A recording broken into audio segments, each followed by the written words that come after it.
আর অনেক দিনের ইচ্ছা ছিল এই গৌরাঙ্গ সেতুর ওপরে দাঁড়িয়ে আমি একটা ভিডিও বানাবো। আজকে টোটোওয়ালা দাদাকে বললাম যে দাদা একটু দাঁড়াবেন, একটা ভিডিও ক্লিপ নেবো। দাদা বললো ঠিক আছে, কোনো অসুবিধা নেই। Hello friends, welcome back to my new blog. আশা করি তোমরা সকলে ভালো আছো আর আমিও ভালো আছি।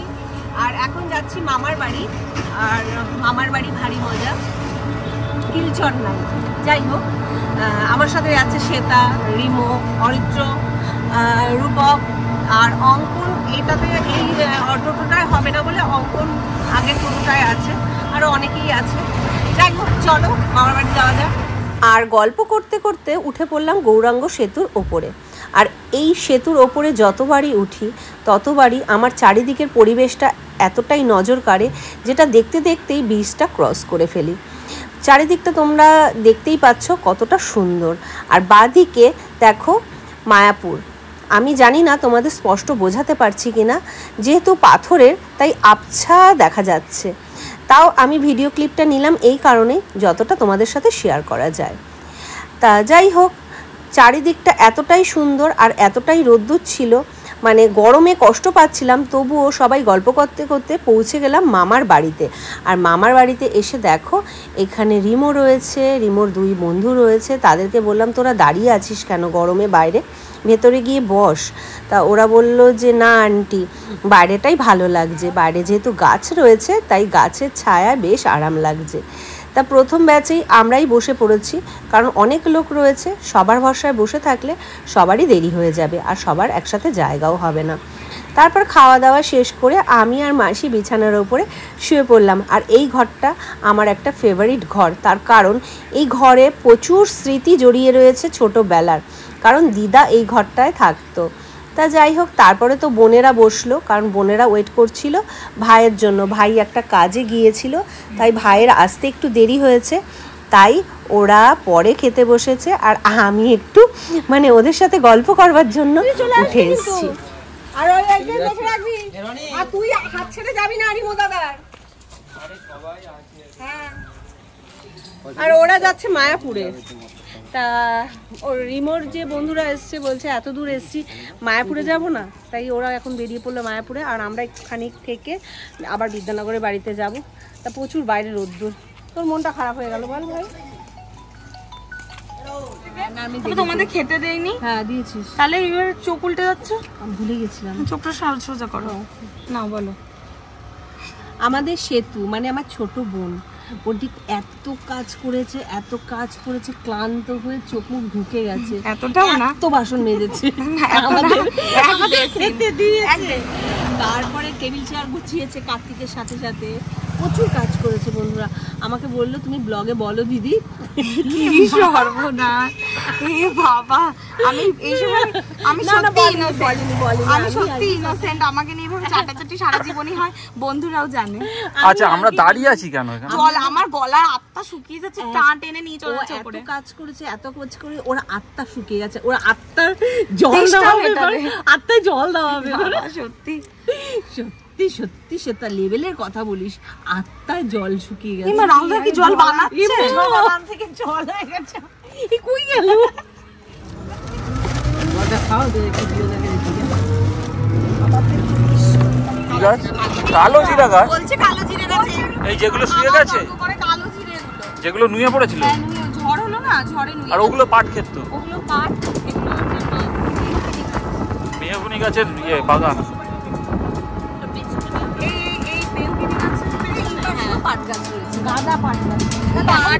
এই দেখো পদ্ম পুকুর আছে, এইখানে না ওই দিকটায় আছে পদ্ম পুকুর, দ্বারা দেখা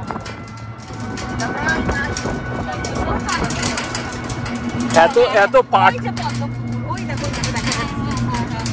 বলছি এখানে এত পাট ক্ষেত, তুমি তো পাট শাক ভালোবাসো, দু চারটে পাট জানো। এখান দিয়ে এই যে মাঠটা দিয়ে তুমি সোজা চলে টাওয়ারটা দেখা যাচ্ছে না, ওইখান দিয়ে গেলে আমাদের বাড়ি ওই দিক দিয়ে সোজা চলে যাওয়া যায়। মানে আমার শ্বশুর বাড়িও বাপের বাড়ি। চল মাটি, এই যে টিনের ঘরটা দেখছো না, এই টিনের ঘরের আলু কাবলি আর ঘুগনি, মানে বিখ্যাত। তার এখন আর নেই, শেষ। সকাল 10টা থেকে শুরু হয়, এখন হয়তো গেলে চা ফা পাওয়া যাবে, কিন্তু দারুণ করে, দারুণ কাটে। পাট শাক তুলে দিয়ে করে, পাট শাক তুলবি? এখন এই মুহূর্তে দাঁড়িয়ে আছি নবদ্বীপের বিখ্যাত গৌরাঙ্গ সেতুর ওপরে, আর এর নিচ থেকে বয়ে চলেছে মা গঙ্গা, আর ওই পারে দেখো মায়াপুর, আর এই দিক থেকে যে রাস্তাটা গেছে এটা কৃষ্ণনগরের দিকে গেছে, আর এটা গেছে নবদ্বীপের দিকে। আর অনেক দিনের ইচ্ছা ছিল এই গৌরাঙ্গ সেতুর ওপরে দাঁড়িয়ে আমি একটা ভিডিও বানাবো।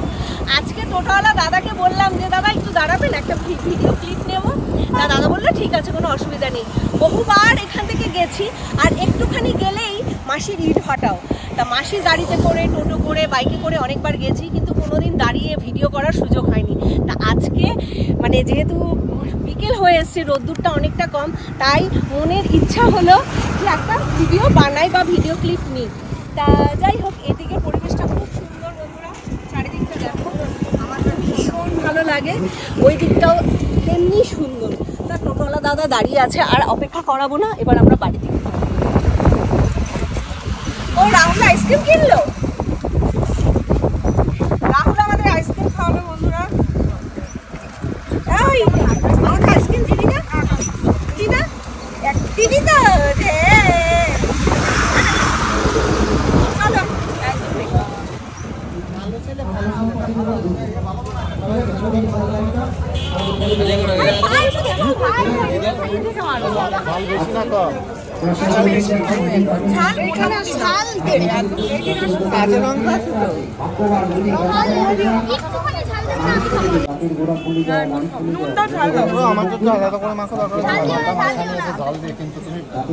আলু এখনকার খুব মিষ্টি হয়।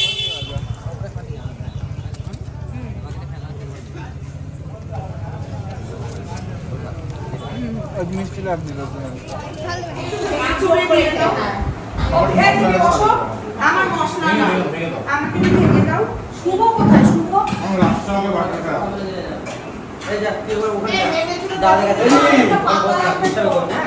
দাদা কাছে আমি গিয়ে ঘুম পাবো। একটু ঘি দাও না দিদি। হ্যাঁ তুমি একটু একবার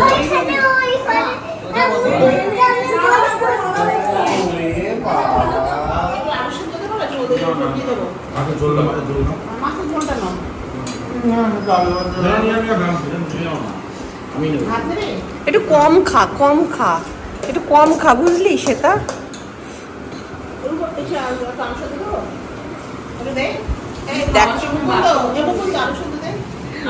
মুকুন্দ, ও মাই গড, আমাদের মুকুন্দ আলু সেদ্ধ খাবে।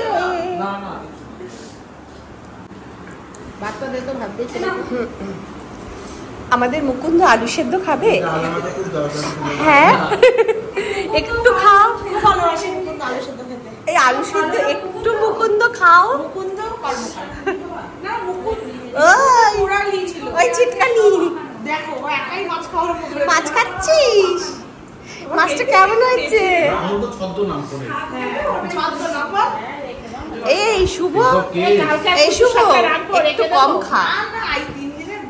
এই শুভ, শুভ একটু কম খা, টাকা টাকা না, একটু কম খা।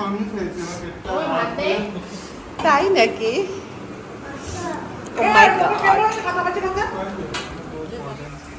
আমাদের খাওয়া দাওয়া হয়ে গেছে, শুতেও চলে এসেছি, মাসি শুয়ে পড়েছে, সবাই সবার মতো শুয়ে পড়বে, বিছানা করা হয়ে গেছে, মানে এই আবার সেই শিয়ালদা প্ল্যাটফর্মের মতো বিছানা।